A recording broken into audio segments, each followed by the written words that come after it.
Hello, friends, and welcome to this session that I've been looking forward to now for several weeks. And I'm happy to welcome two people who really do not need to be introduced, but I will give them a short introduction later. But Dick Schwartz, the founder of IFS, Internal Family Systems. Dick and I both, I think, align with the fact that when people ask me, did you found Wisdom 2.0? I said, no, Wisdom 2.0 founded me. Nice. He says the same thing about IFS. He was Uh-huh. just living his life and IFS founded him. Yes. So it's great to be here with you, Dick. And then Alanis Morissette, who probably also doesn't need an introduction, but just is an amazing human being, first and foremost, Mm. parent, probably second, and creative artist, visionary, social activist, so many different amazing roles that you play, and Mm. also deeply committed to her own inner journey. And so we're going to explore today, how does the inner journey and the dance with social change, the dance with parenting, the dance in this kind of whole world that we're co-creating together, Mm. how does she work with those? Mm. And our intention is to open it up for questions at the end. So if you have a question that emerges, you can put in chat, but we're also intending to have some time at the end where you can ask a question to either Dick or to Alanis. So thank you both for being here. It's so exciting to connect this way. Thanks for having. I'm here, Probably Soren. Alanis was like you've been like a hero from when I was like a teenage or younger, and then Dick is like a hero later in life because I met him later in life. So two of my heroes get to engage Amazing. with. So my job is to probably just sit back and listen. So I'm going to stop talking. I'm going to pass it over to Dick, and we will see how life unfolds. And thank you both for joining. Nice. Well, don't sit back too much, Soren. I'd love Yeah, to hear. stay with us. Okay, I'll step up if needed. Nice. Sounds good. But yeah, it's great to be with you again, Lannis. And I You too, always love our Ollie. conversations. And I'm really grateful that you're wanting to be here talking about IFS and social change. And yeah, Soren said you're one of his heroes. You are one of mine, and totally one of my three daughters' heroes, Oh, uh, who are you're who amazing. thrilled to have met you. Two of them did anyway, Uh, and you talking about social change. You've already had a huge impact, I think, on the culture in terms of your music. And when you came along, music was fairly saccharine or male dominated, mm. and you brought something entirely different and modeled for girls and women how to go to their exiled parts, the parts of them that they never would listen to before, and express those, Mm. and also the protective parts of them. You All of could, them. Yeah. yeah, your songs are full of all those parts, Yes. and that gave permission, I think, for millions of people to actually liberate their parts. Yes. So my first question is, what is it about your inner system that allowed you to do that? That's a great question. So just to give a little context, when I was writing, the idea of it being a channeled experience or kind of moving through me, Wisdom 2.0, IFS, it finds us. So there is a receptivity, an empowered divine feminine state that I would get in before writing. And then writing, when it's a channeled experience from my personal experience, it is very receptive and feminine and listening. And then the actionable, touted as sort of the more masculine approach is making sure that the microphone works and the technology is working and that everything is recording and that it's cohesive and semi-organized structurally. So it's really bouncing between the divine masculine and the divine feminine as a songwriting process. And what winds up coming forth in these channeled experiences, I tell people if I'm 50 years old, which I am, it takes 50 years to write the song and about 20 to 30 minutes to actually have the song take form with lyrics and melody and everything and arrangement. So the unconscious is what comes out. So anything I've been sublimating or repressing, and in our culture, there's a lot of those, especially feelings wise, we're really being told constantly, indoctrinated into the belief that we can't feel anger, sadness, and fear. Those are the big ones that we're not allowed to feel. So inevitably, those those narratives come forth while I'm writing because they're sublimated, because they're repressed. Anything that's pushed aside is just waiting for the song. So songwriting became sort of a lifeline for me as a young person. There were, I wasn't editing or censoring while writing, so it became this self-defining element, an unconscious culling experience, and the inward muscle, that intrapersonal intelligence, has always been something that's called to me. My interiority world is so lush and rich and dense, and sometimes cluttered to the point where I get flooded. So it's my responsibility to, be accountable and responsible to my temperament and to how much I receive energetically or otherwise. And then process it or cleanse it or whatever process I do at night to come back to home center. But the When you process wrote of those, writing is really surrendered. Yeah. sorry, I'm gonna jump in and say, I wasn't saying much, but when you were writing those early songs, did you have a sense of like, wow, this part needs to be expressed? Or was like, I fucking need to be expressed? And Yes. when did that realization of parts come in? Was that through meeting Dick, or like, how was that energy Uh, moving? well, I was always a parts girl. So as a young person, someone would say, "How are you feeling?" And I would say, "Well, I'm feeling excited and terrified and neutral and giddy." And I've been in certain sort of educative environments, and I hear how a lot of us interact with kids, and it's really exciting in 2024 where teachers are now saying, "How do you feel on your first day of school?" And they'll say, "I'm excited and I'm scared and I'm happy."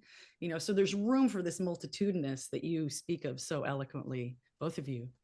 But in IFS, it's all about that multitudinousness, being invited. And part of what I enjoy, the most sacred offering that I can do, is being on stage now. And I didn't know this at the beginning of Fame, but it came to the fore quite readily, which is while I'm on stage performing and feeling these feelings unapologetically, in trance, for lack of a better term, it's an invitation, mirror neurons and otherwise, for people in the audience to have the permission. You used the word permission earlier, permission to feel angry and to move and to notice and to be enraged. If you're a feminist and you're paying attention, you're enraged. Some part of you is really enraged, and what can we do with that? How do we take these so-called dark parts and have them find a home? And we can get into more of this later. But in terms of my relationship with parts work itself and IFS, I think early on I was attempting to find a model. This is before you started IFS. I was looking for a model that resonated with my awareness of all these parts within. Margaret Paul was doing a lot of inner bonding, inner child work early on that resonated. And then Debbie Ford, I worked with her for about 11 years before she passed. And there was a resonance with just this awareness of parts. And in songs like Hand in My Pocket, a song I've written, it's just all these parts communicating and letting them have their moment, and it's such a non-destructive way to do it. Music, art, of all these forms of art, it feels like the most functional, non-destructive way of allowing these feelings to move so they don't get stuck in my body and I get sick. Yeah. Yep. Beautiful.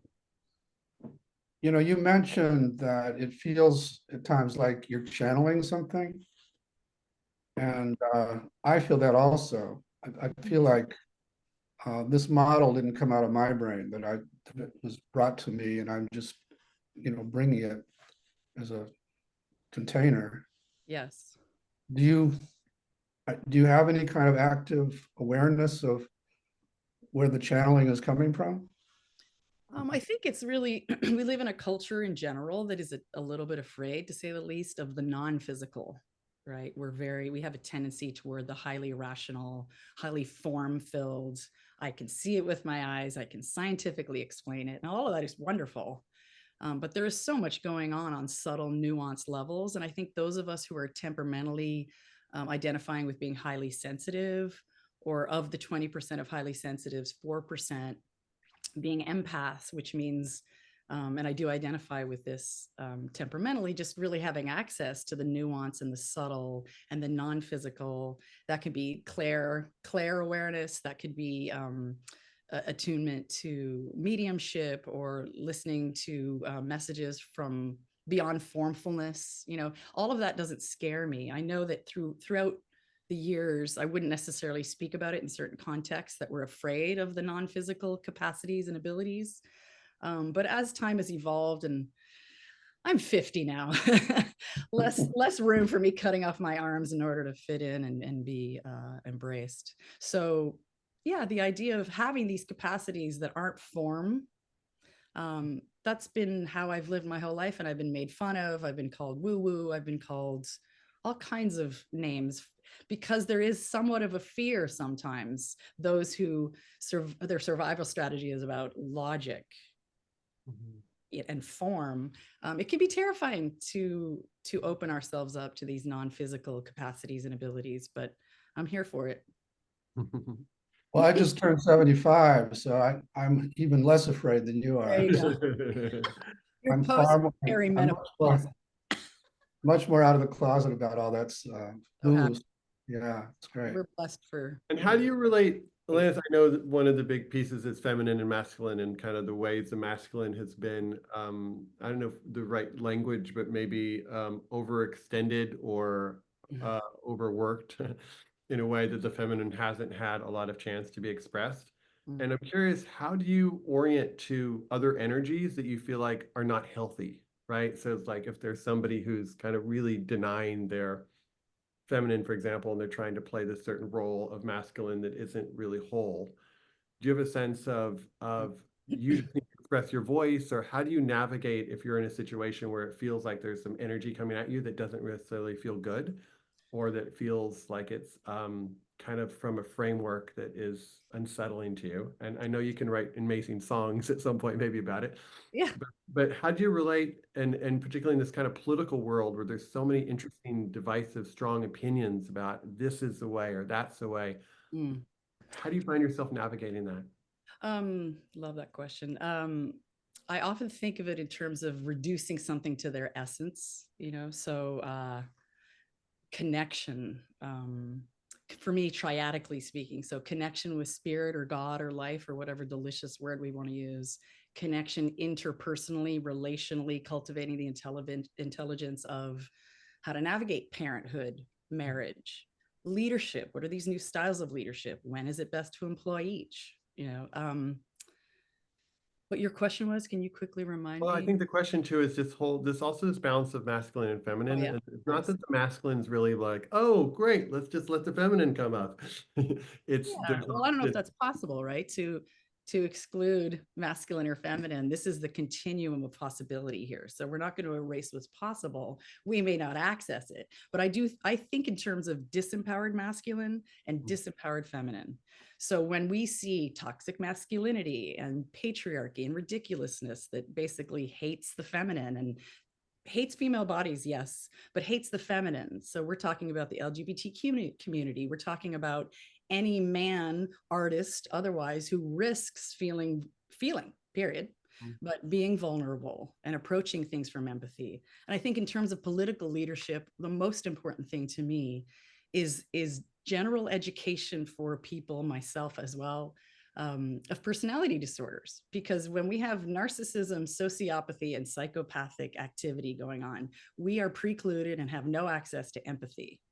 So in terms of leadership, if there's a test to get a gun, if there's a test to show up a questionnaire to get a car or to get a license, I would think that there might be a couple of tests invited to be taken in terms of sitting in a political leadership seat, because I am not going to follow anybody leadership wise into a towering inferno who has no access to empathy. I'm not interested.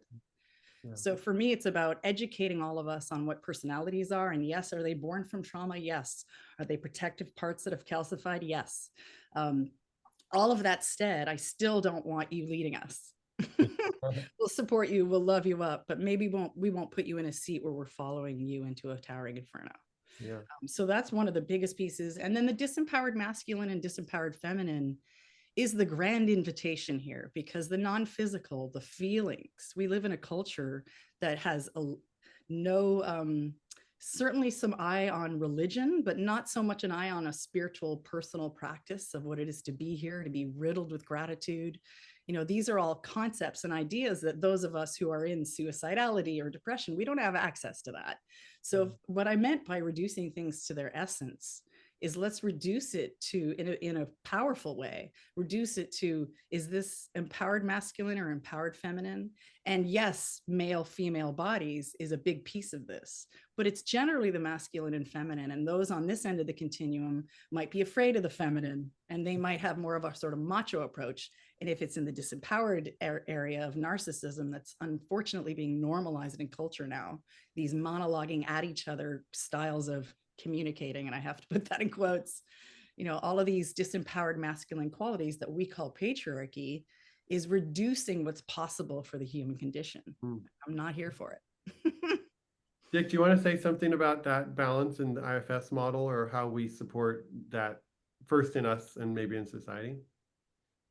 Well, it's Alanis is so articulate about it, and that it is protective parts that at war with each other, all the polarizations they're facing now in our political leaders. And it would be great if there was some kind of test, or if there was some kind of course that people had to take before they could run for office.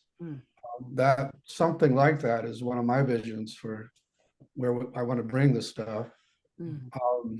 And I'm fortunate to work with people at that level now, and it's one of the big pleasures of my life is to help people find those protectors that they relied on to get them where they are, and then help them step back and relax and not have to be so judgmental and so righteous all the time, and run their lives that way, and lead from this other place that we call self with a capital S.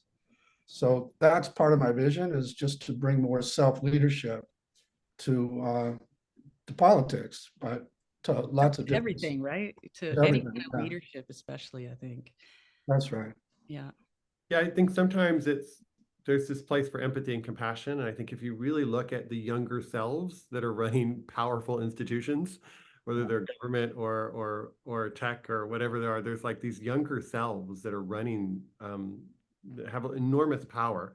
And when I see them as younger selves, I have some level of empathy and compassion. I'm like, oh, that's just a younger self that never got loved probably when he was 5 or she was 5, and now has to play out this whole scenario in their life. And I can kind of have empathy, but then when I look at kind of the stakes of our world, it's important to have empathy, but also realize somehow we have to stop watering that plant, because that plant's getting really, really big. And if it gets too big, I don't know how we can grow or raise the next generation of young people in a healthy environment, because that's also happening. Right. So I feel like holding both of those.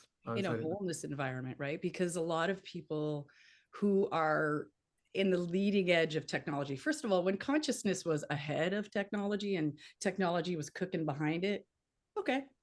Yeah. But now technology has gone way ahead, and consciousness is, consciousness is everywhere, but it's attempting to catch up in theory. Yeah. So that's where it gets a little dangerous. And those who are in positions of leadership, and I've had the privilege and horror of interacting in these conversations, and just seeing what the standard is in terms of AI and what's possible, and how do we craft a real human being. And the one conversation that I haven't been invited into in this realm is the intuition and the somatic and the soul, and how these impact choices that are made in positions of leadership. And how do we impact and contribute to society's evolution and homecoming to wholeness? Because there is still this trend toward wellness, and I think it's dangerous. And I would love to hear your thoughts on this, Dick, because I think it's dangerous to imply that our goal is wellness, when really the goal for me personally is wholeness, and coming at it from whatever angle is sitting at our edge. So one person I'm sitting across from, their edge may be to speak up more. And the part that is terrified to speak would benefit from some gentle dialoguing, and for other people, it's the opposite. Maybe their personal growth edge would be to be quiet and listen, so 8.1 billion people, I think every single person across from us has a different edge, or a different invitation, or a different scary zone to get into. And that's why I think the work that you're doing in the world is so powerful with IFS, because each person has their seat of inquiry, as opposed to here's the panacea, adhere to it or don't for your wellness. I'm like, well, okay, Yeah, but we're human beings, we're complicated, you know. I wonder too, there's this quote that, or this saying that's like, we're not trying to be perfect, we're trying to find that which in us that is perfection. Hmm. And I'm wondering if both of you could speak a little bit of that. Are we trying to improve ourselves and become well or become something? Are we Better, yeah, the trying to word better wake gets up thrown around. better? Yeah. Are we trying to wake up and live forever and have all the whatever? Are Let we to be. trying to wake up and there's that place that you call self, Dick, that feels like kind of the guiding force of any kind of true creative expression or true action of healing. And I guess I'd love your thoughts on that journey. Well, I think some of what we're talking about is similar to what in spirituality they call a spiritual bypass, where Mm.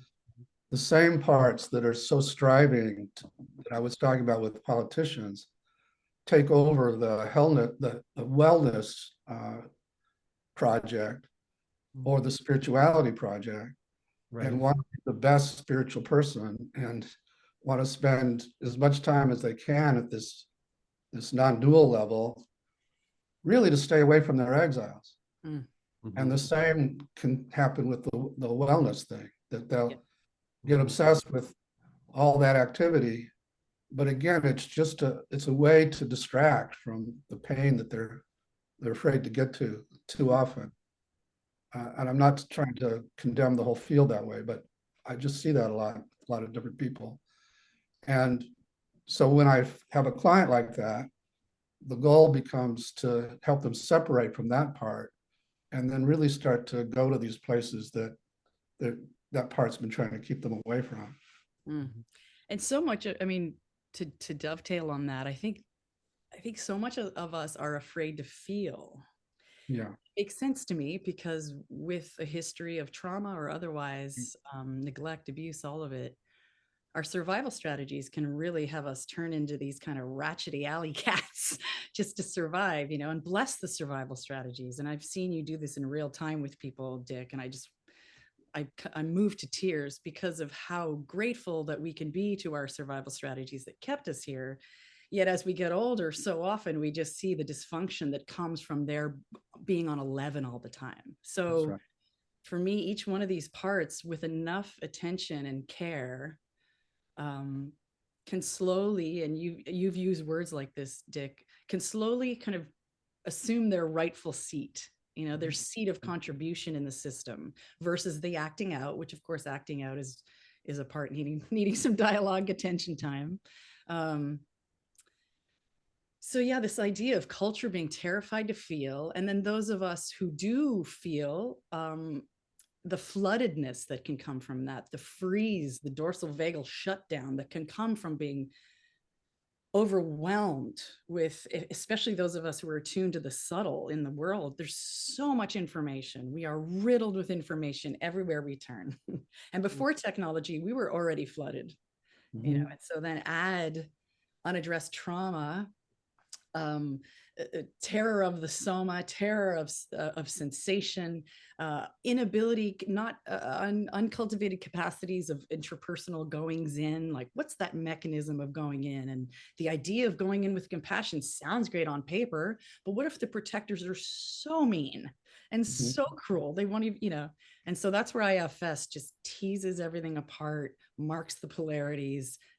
There is a neutrality and a benevolence and a kindness to the lens of looking within that you invite people across from you to explore. That is, just knowing you exist on this planet is a very, very calming thing for me. So thanks for that. Well, Thanks for Thank, existing.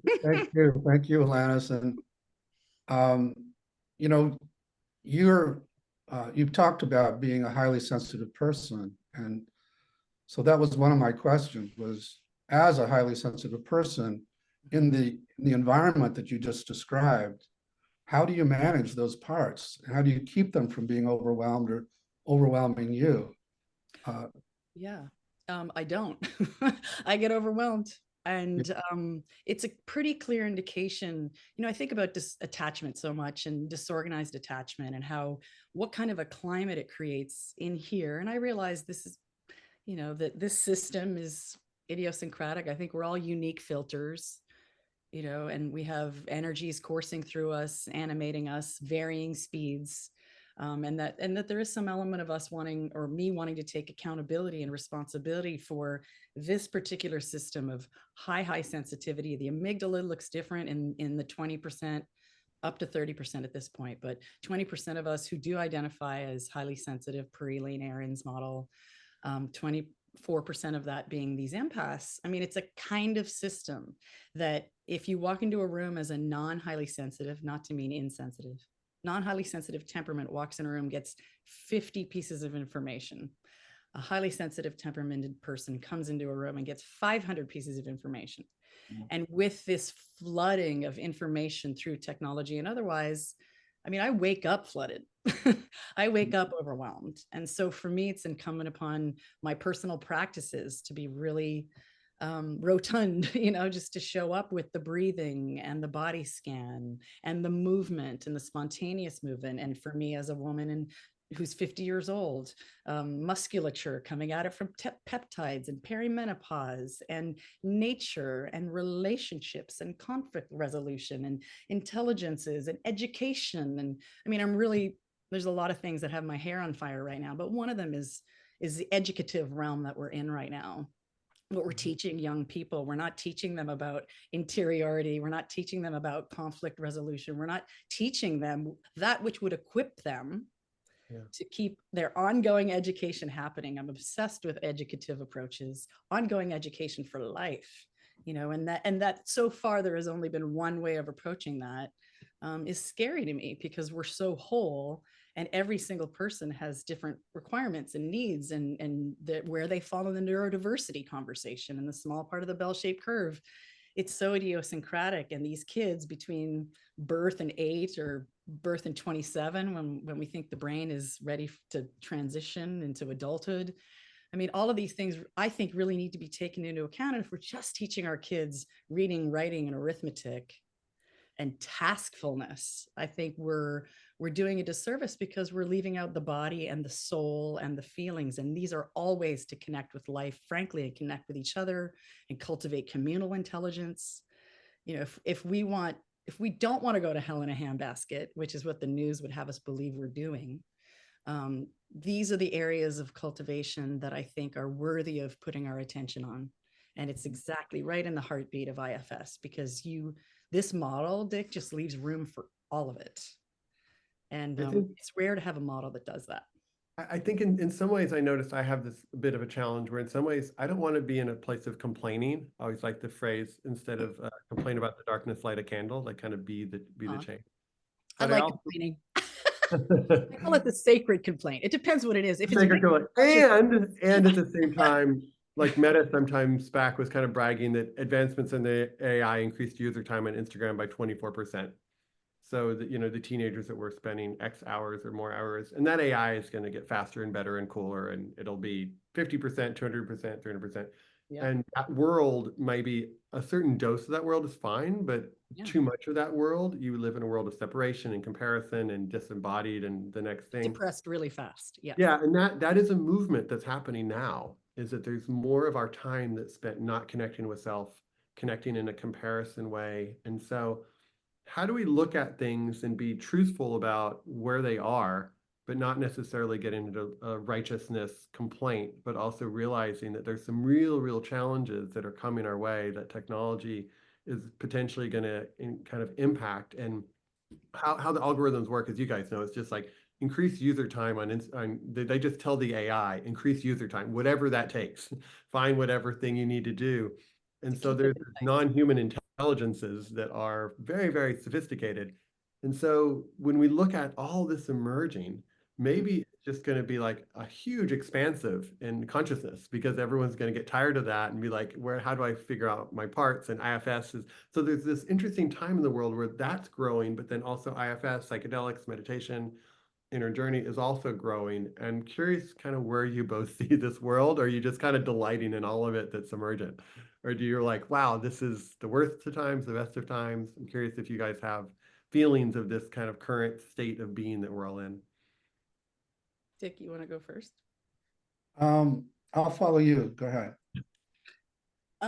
So your question for me, one of the pieces that I have my eye on with my 3 children and all the community that I'm in is don't leave them alone. I mean, leave them alone once in a while.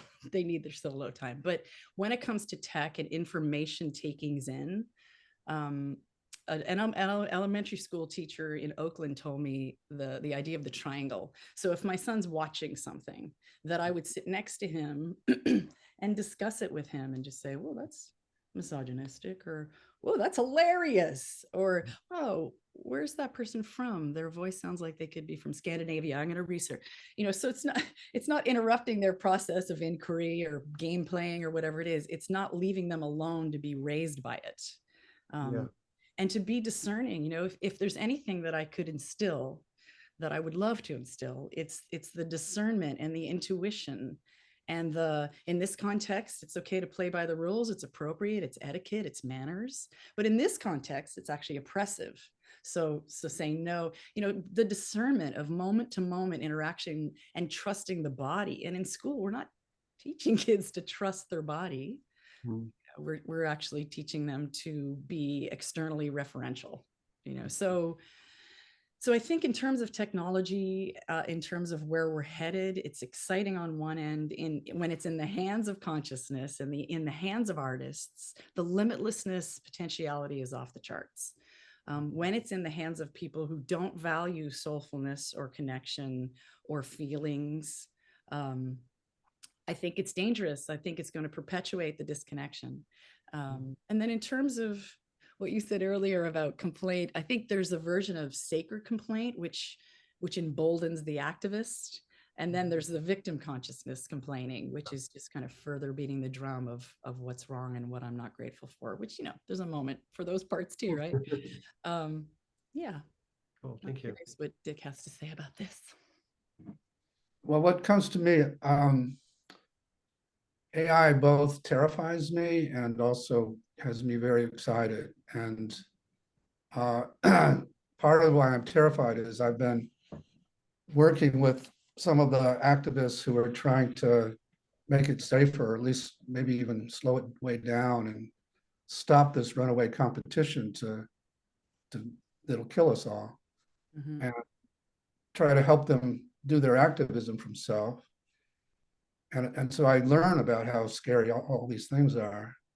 And then on the other hand, we've been exploring use of AI for IFS to not necessarily directly to the public, but between sessions, and have people do their homework with the aid of AI and teach from an AI thing. So, and even maybe potentially not to replace therapists, but to, come close to that. Because one goal I have is to make therapy affordable. And right now it isn't for most people. Right, or accessible, yep. Or accessible. Yeah. And if that's a possibility, if we can do it through AI, then we at least want to give it a shot and look into it. So, and do you have any concerns, Dick, about, I mean, I love that idea of having this inquiry result in more access for people to be supported in this way. Do you have any concerns about the soul element, the somatic intuition element, the empathic moment in interaction and eye contact? Like, do you not think that so much would be missing? I do. And I don't think an AI machine can do what a good IFS therapist can do. But there are certain protocols that can be programmed that can help people focus inside and begin to process and begin to explore. Nice. and listen inside, that can be quite safe, I think. So it's all, when we started looking into possibly doing this, it turns out there are already 6 versions on the market that are IFS based. I had no clue about. Do they look like you? They're nowhere near Richard Schwartz. And people like a couple of them pretty much. I mean, it seems like they work pretty well. So it's all, it's all a crazy time of trying to figure all this out. But Yeah. I do think that I get an inside look sometimes at some of this, and what we have now is just like nothing compared. Even a year or 2 years, the AI is training the next generation of AIs, and so Yes. they're And able to doing make, bioinquiry now too, like coming at it for, and for me, it's exciting to hear their plans and visions and where this is going. yeah, It just seems egregiously incomplete in terms of if the vision is to create the equivalent of a human, yeah. I don't think that's Well, possible. their argument, I think, Alanis, would be like, our Yeah. job is to make sure that we're taking care of all the tasks that society needs, so that There's you that have word again, that you, task word. that you have more free time. So rather than you figuring out all this stuff, there'll be this AI that will do all these things for you, and then you'll have more free time to be in nature to create. But as a society, there's all these like things that we're doing right now. Like in San Francisco, there's all these cars that don't have drivers, right? In some ways, Terrifying. yeah, terrifying, but they're safer than drivers, it turns out. Wow. Um, so that world is unfolding where Yeah. more and more robots and more non-humans will be active. I don't think there's any way to slow that down. And then No. the question is, how do we engage with that? And can that be an invitation of sorts for humanity to rethink all the structures that are in play, rethink education, rethink capitalism? Or is that just going to reinforce all the negative things that we already have? Right. And to me, there's a huge opportunity here. Yes. And Yes. potentially, Dick, the 8 billion people on the planet have access to different forms of IFS that they might not have access to, previously because they have phones now or they have ways of engaging. Um, and I do think, Alanis, you're right. The question is, as all this unfolds, are we going to remember what really, really, really matters? Or are we going to forget what really, really, really matters? And Well, I that think if we probably, forget, we go into the realm of complete disconnect, right? yeah, Because if we forget the invitation of this return to wholeness, there will be an incomplete element to where we are arriving, right? So I think as long as we keep our eye on all the prizes and we avail ourselves of what AI and technological evolution is providing us, in terms of surgeries and yeah, precision and all of those tasks that take up bandwidth that we wouldn't have to do, how wonderful, right? What a gift.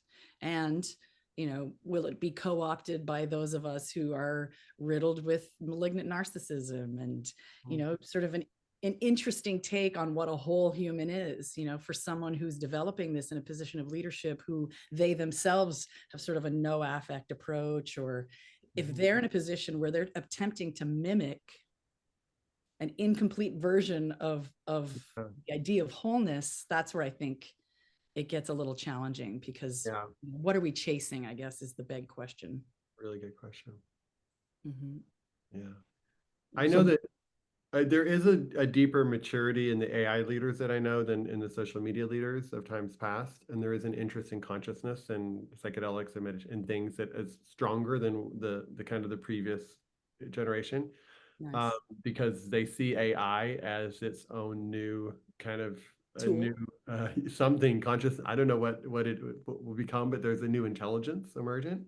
And Mhm. I think that to the extent that we can get people honoring their parts, and whether it's IFS or some other consciousness supporting entity, Mhm. might be the number one thing we can do to be helpful is we do that ourselves, but then we somehow support the leaders doing that, which I think Dick is very committed to, so Same. that that unfoldment has humanity as part of its goal and not just guys together in a room that just want to build shit and see how it works, Right. which is a dangerous experiment. Terrifying. Yeah.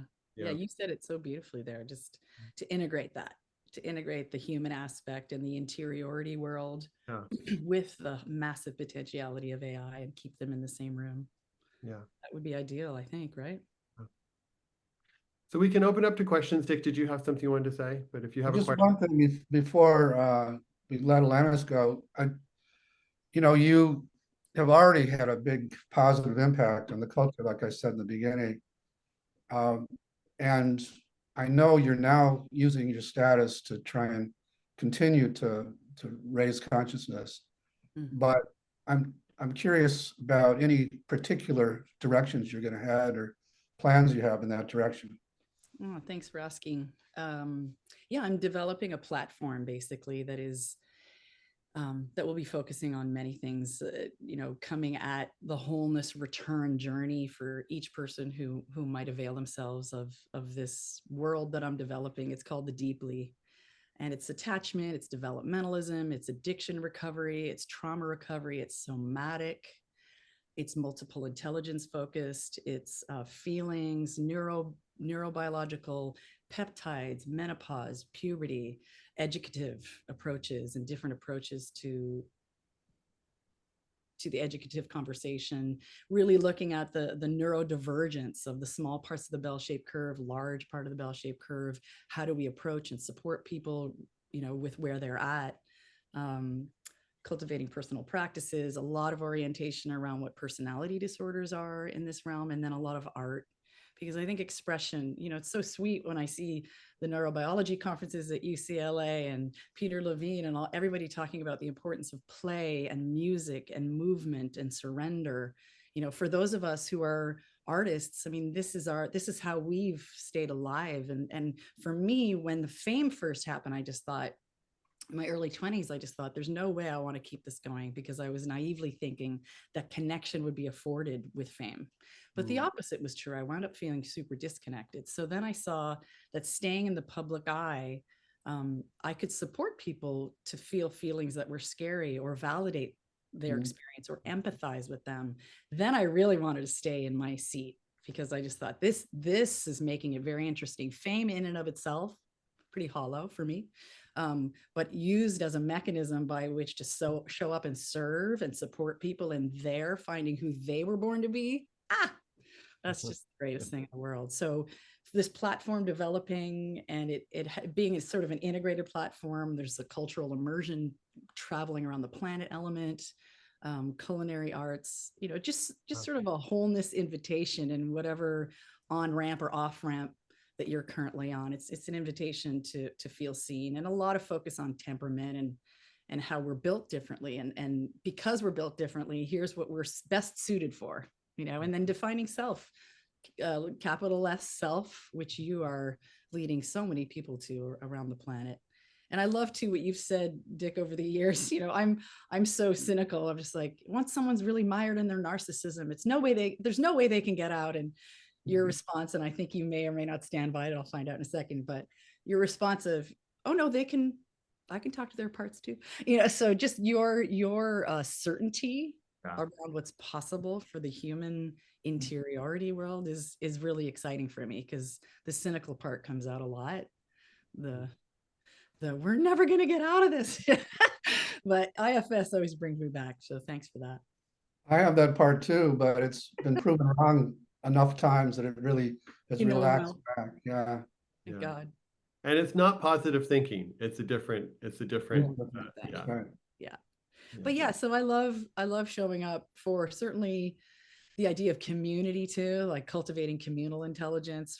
Parents weren't meant to raise their kids with one parent or two parents. We were meant to do the villagefulness, so my eye is very much on that. No more talking about community. Let's start living that. Beautiful. All right. We have a question here from Heather. Heather, asking you to unmute. Hi, yeah, thank you so much.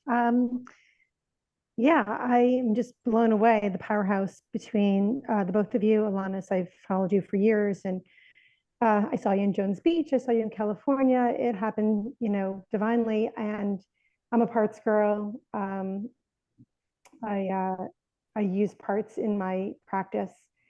And what I would say is that your concerts are also considered, a therapeutic experience, because observing the people in the audience, observing you, that mirror neurons that you talk about, is real. And I run a program called The Power of Music and Lyrics, and I've used your music among many other artists, and it's just refreshing to hear you talk about channeling the music. And what I'm noticing right now is, and I'm hearing a theme that I would love to see amplified, is normalizing this authenticity of connections with oneself. Dick talks about spiritual bypass, and yet I've come through the spiritual bypass into the deep, deep awakening into what I would say is, an authentic spirituality. where you can come center, where you can allow everything, where you can feel joy and pain simultaneously. And I happen to channel music. And so I'm really, basically, Dick asked the question. I wanted to know where you were going, what's next for you. I kind of felt like maybe an album was being written in this call, right? You're just, you're expressing and just the unfolding of when you speak, and you talk about having a platform. Soren, I'm part of the Inner MBA program. I'm in my 5th year now, and we have really evolved. It's more like a movement. And so being in the Inner MBA, being part of this movement where we're normalizing spirituality through mindfulness practices, speaking to everything you said, Alanis, I can see you being, having your own movement. So I really look forward to, and I would love to get the information around what you're doing. I'd also love to offer, collaborations, especially through the Inner MBA. I don't know about you, Soren, but can we get her into the Inner MBA? Can we get her to speak? We will ask her. Not right now, because we'll put her on. But on, yeah. But Lynn, I think, Thank you. do you want to say a little bit about movements and what inspires you right now more? In terms of what your role, I like this phrase, karmic assignment. I got it from John Kabat-Zinn. It's like my karmic assignment on the planet, and it can change. Yeah, it does. But how do you? But vocationfulness, yeah, and in terms of the live experience, one distinction that I think is important to make is that while I'm performing, there is a catharsis, there is a movement of energy which can catalyze so much. In and of itself, though, it's not healing. There may be a healing element in the energetic dialogicality on stage with everyone who's there, yes. But it's the relationships where this correction and this repair and this homecoming happens, because a lot of trauma is based on relational impasse. And so on stage, I would sing, as an example, I'll sing You Ought to Know every single night, a song called You Ought to Know. And then I wouldn't necessarily feel a profound healing from having performed it, but I do feel the movement of the energy that may have been stuck and may have been causing challenges in my day-to-day life. So I think that's an important distinction to make. As soon as it's relational, as soon as there's an interaction, a small group or a dialogue, then it portends for some healing and some repair. So that's a big one. But I do see as I'm feeling anger, as an example, on stage and really feeling it, and that's part of what I do and invite people to experiment with at workshops. I'm leading one in November. And then Dick and I are looking forward to collaborating in 2025.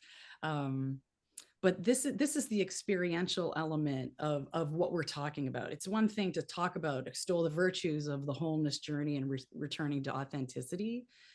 But the returning to authenticity is a sacred Olympian act, because we are indoctrinated and told how to operate. So I've spent most of my life cutting pieces of myself off in order to show up and be liked or loved or accepted or to feel a sense of belonging. And the best part about perimenopause and getting older for me is I want my arms back. I just want everything back, so. And then interestingly enough, it's this return to who I always was when I was 4 years old, and the essential self still remains, so that's the good news.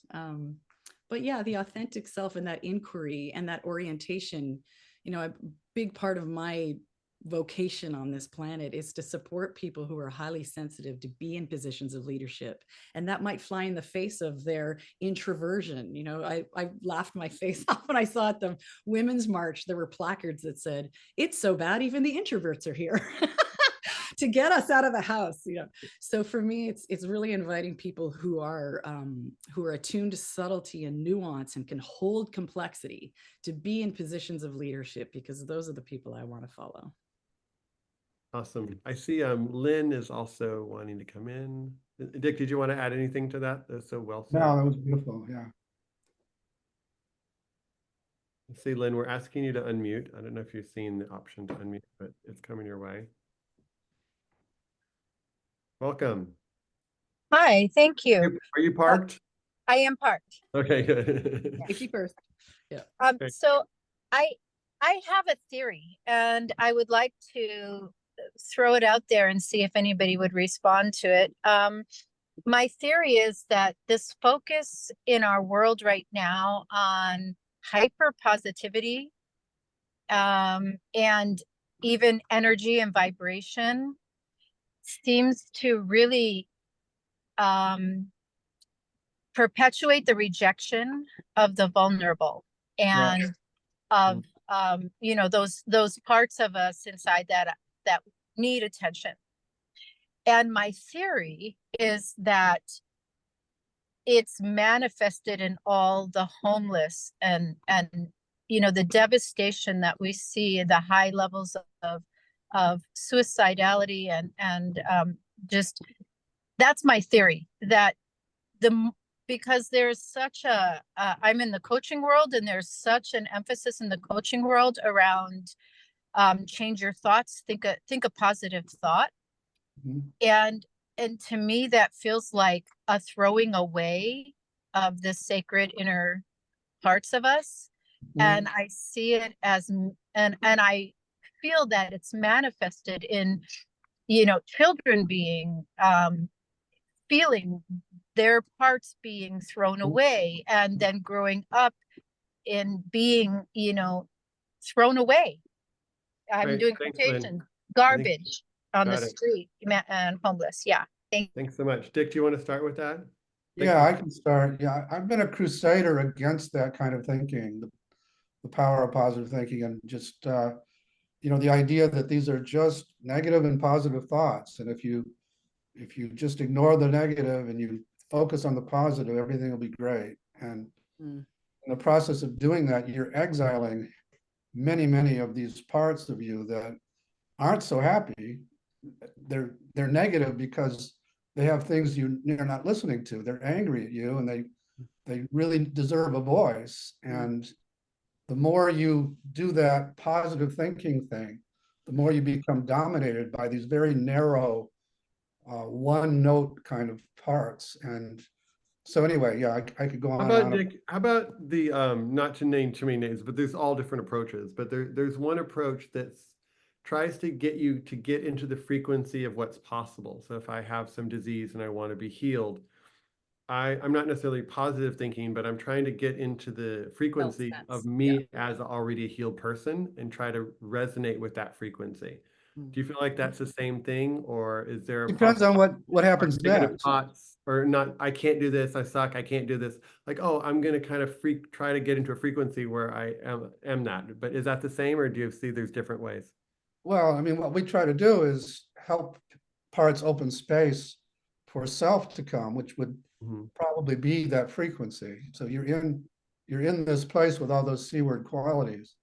And then you go to your parts, and then you start to not just go with the positive parts, but go particularly to the darkness in there, and bring it out of darkness. And that's what it heals Okay. people. We do a lot with medicine, with medical symptoms. And a lot of the time, the parts that are related to the medical symptom are the ones that are being ignored. Mhm. We did our big outcome study with rheumatoid arthritis, and I would just have my clients, the rheumatoid clients, focus on the pain and get curious about it. Mm. And they would hear from the parts that had been exiled by this big caretaking part that wouldn't let them take care of themselves. Mm. These were all Irish Catholic Boston women and mothers. And as we had them listen to the ones giving them the pain, the arthritis got much better. In some cases, they went into complete remission. So Mm. the point I'm making is, yes, it's good to get into that vibrational state, but don't just try to stay there. Go and heal the parts that are Yeah. related to symptoms. Yeah, I would just add that these are, my thought about just a robust toolkit. Are there moments where parts, while you're in dialogue with them, might benefit from flipping a thought? And some of this is direct parts work in my mind. So if I'm thinking the thought, I'm the shittiest mom, I'll talk with that part who knows I'm a terrible mother in certain environments, in certain situations. And my personal practice includes if I'm going to embrace and dialogue with and have empathy for and profound curiosity with a part of me that is a bad mom, as an example, have to flip it. So I also need to explore the idea that I'm also a pretty okay mom. So for me, the thought work element, because we're coming at it from thoughts, soma, spirit, trauma history, attachment stuff. I mean, there's so many beautifully complex elements to what brings us home to our wholeness. So in terms of the thought work, if we're flipping a thought into positivity that is a version of a bypass, that is a version of relegating a part as though that's sustainable, my parts do not get quiet when I cut them off and shut them up or try to shut them up. They're louder. And the more I resist them, the more they're in my face. So for me, it's about as many parts as I can give a breath to, sometimes at a street corner, at a stoplight, is embracing both. So to some degree, the thought work can be powerful in certain contexts, but if the thought work is being used to relegate or cut parts off or attempt to squish something out of the picture, well, not only does that not work, but it's not part of the wholeness journey, because the very nature of cutting pieces off of ourselves doesn't work, but it's basically being told we're not committed to our own wholeness in some way. Yeah. And I think there's a danger in the society that looks at spiritual attainment as some manifestation of houses and cars and boats and this somehow these two worlds, like to be truly spiritual you have to somehow have all these The things. aesthetic, aesthetic, yeah. Yeah, which then makes people feel unworthy. I think it supports the kind of greater unworthiness in people who don't meet that model. Right. It's There's another way to beat one. It's another way to get a really angry protector to try to beat you up. Yeah. It's like, oh, I can't be this, or any kind of resistance. So one of the invitations too, in terms of trauma recovery, I've heard this as one of the definitions of trauma recovery, is to what degree can I be here in this moment, embodied to whatever degree I can be, and not be in resistance to any part that comes up or any sensation. That's the invitation to me, is how much can I be here? Yeah, and welcome. Dick, do you want to say anything about that welcoming, or that way in which, if you're with us and you notice a part, are you, how is you relating to those different parts that might show up? What do you mean if I'm with you? Let's say in this conversation, maybe a part comes up that's like, oh, Dick, that was stupid, or oh, Dick, you could have said this, or different parts. In our head. How are you in that moment, relating or not relating to them? Are you saying, I'll kind of talk to you later? Or you? Yeah, I do a lot of that talk to you later things. The tabling. Yeah. Not a table. So, It can't be real. I got a little righteous earlier, and I noticed that a part had taken over to some degree.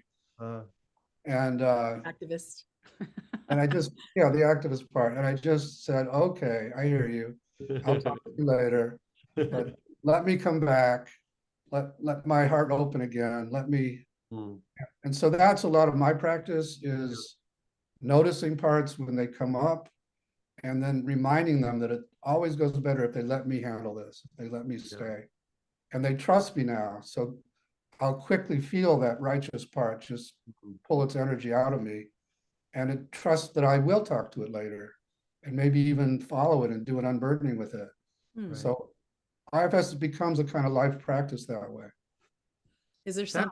Part is so strong. It's so strong. Which part? The righteous part. I mean, I have it. I think every side of any political conversation has it. Yeah, any activist has. Any activist, right? And to think of it as a part is actually really beautiful, because, often it's like, that is the way it is, right? Stancefulness. Yeah. Yeah. And it's a good part. It's got good intentions, but it needs to not take over and do the talking. Yeah. It's good to have it as an advisor, or, in some kind of a role like that. Yeah. Beautiful.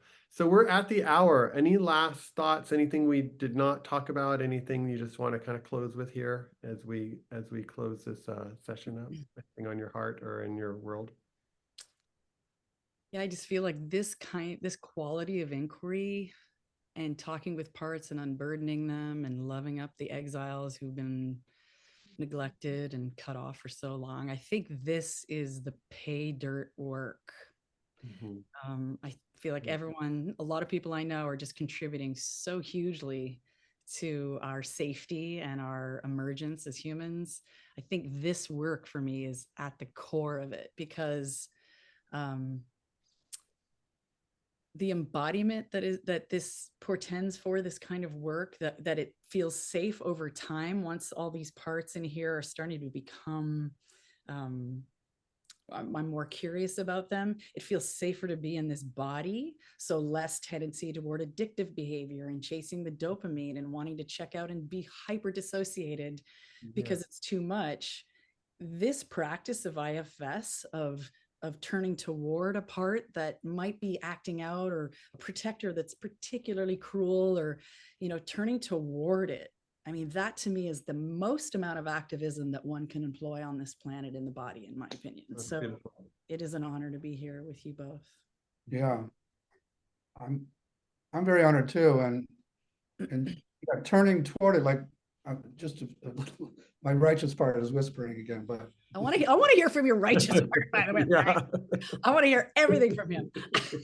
but in addition to turning to it, like addict parts, for example, it's important to go and honor them for saving your life, basically. Yeah, no, my addictions have saved me and made it so I could be here. No question. Yeah. I always wanted to create, to have a television show at some point, or like just a show.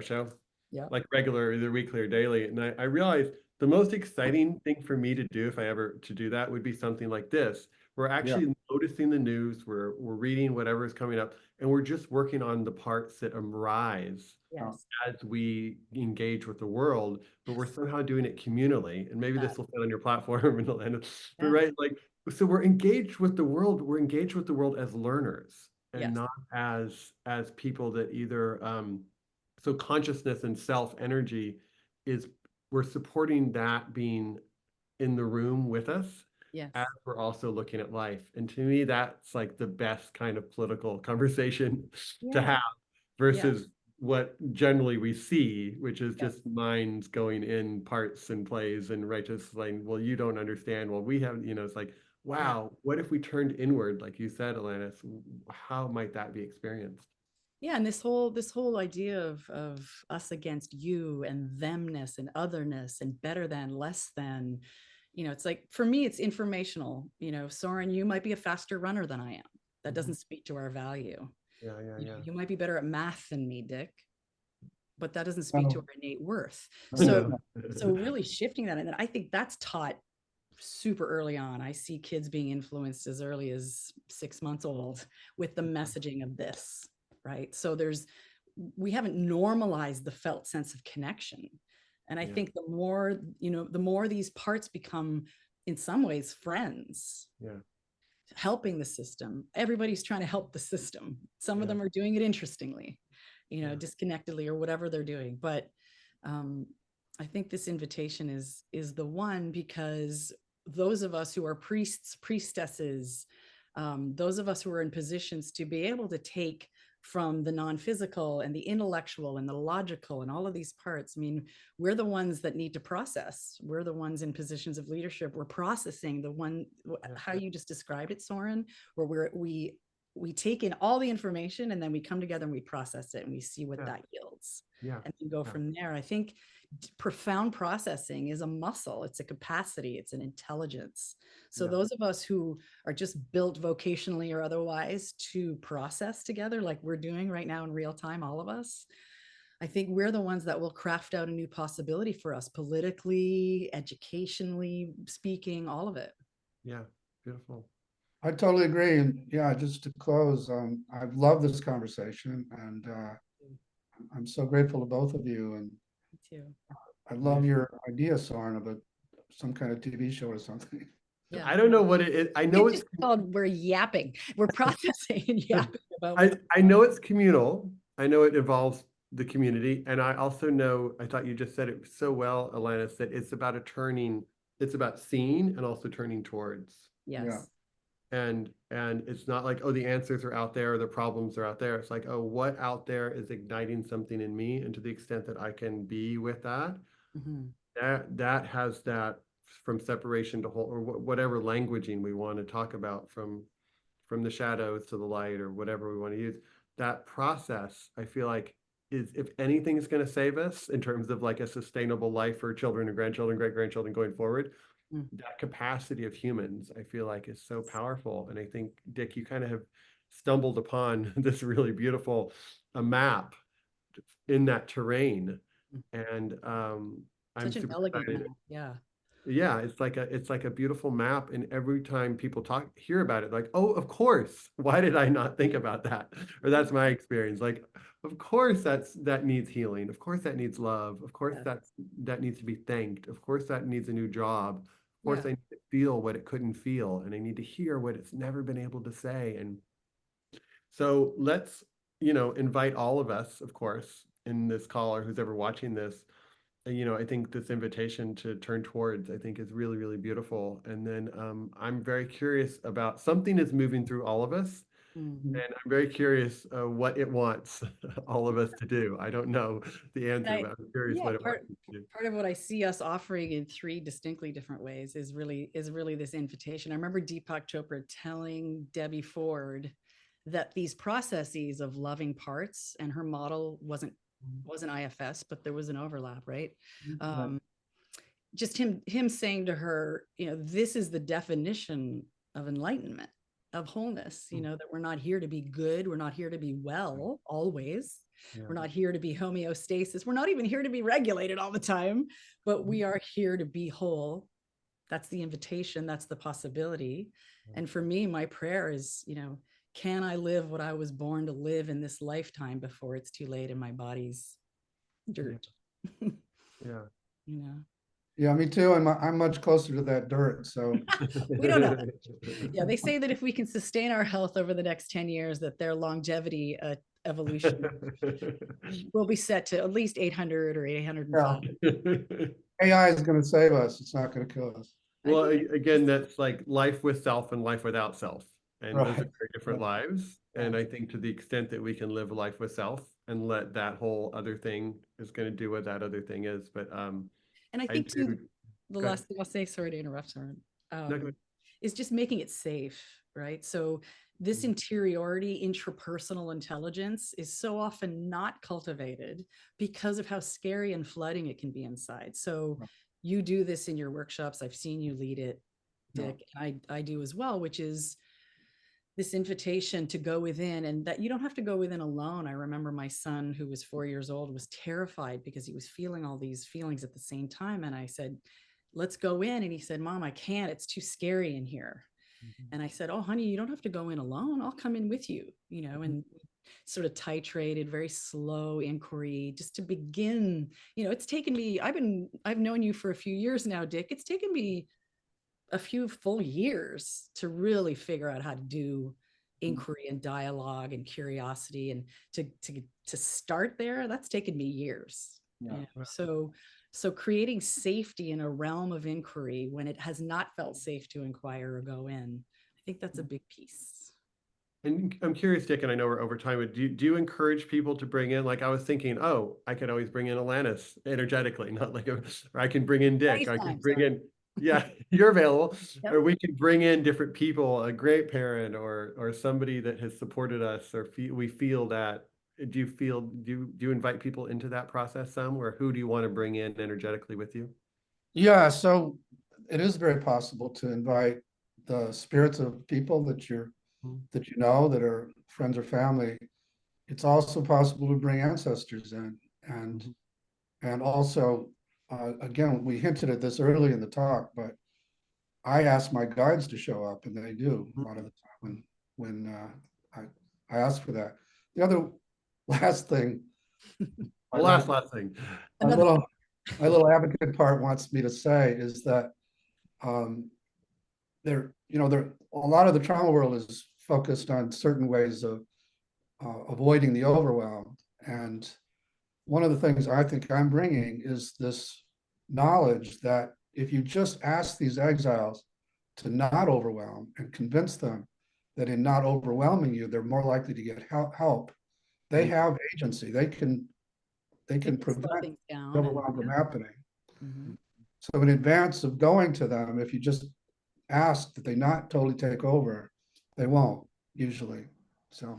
It seems like there's two asks. The one ask is please don't take over. And the second ask is what do you need, or what's the second ask? Because Yeah. like mean, just it's- telling them not to take over, there's a second piece to that. And I don't know if I got that. Yeah, there's all the healing steps.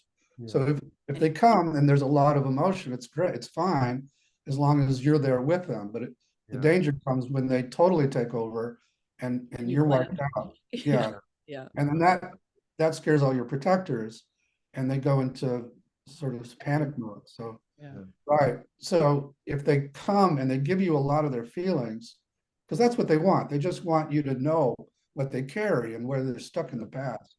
Yeah. And if they're allowed to do that, and then you can get them out of where they're stuck in the past and help them unload all this stuff. Yeah.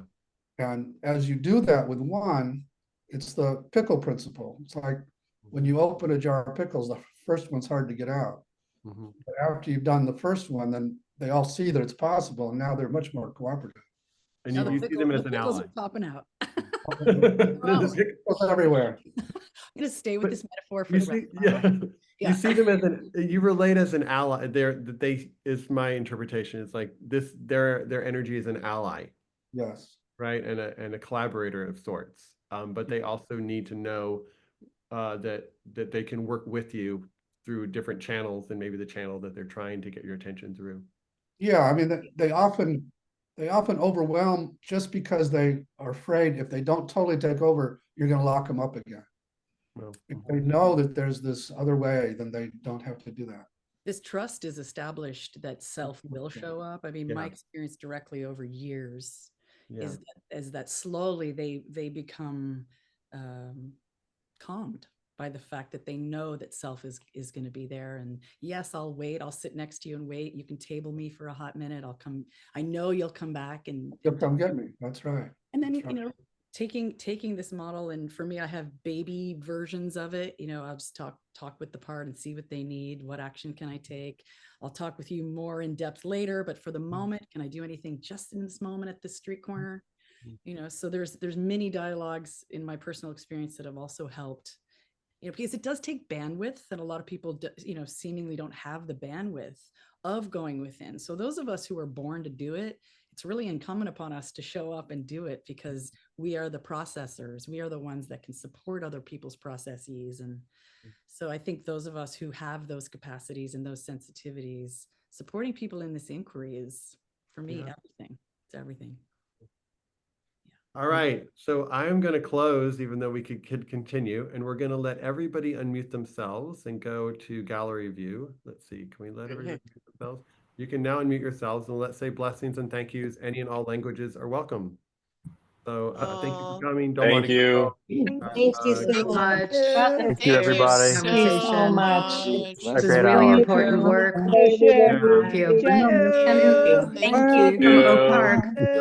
Thank you, everybody. Thank you, Alanis. Thank you. It's a great conversation. Soren. Nick likes to say, may self be with you. May self be with you. And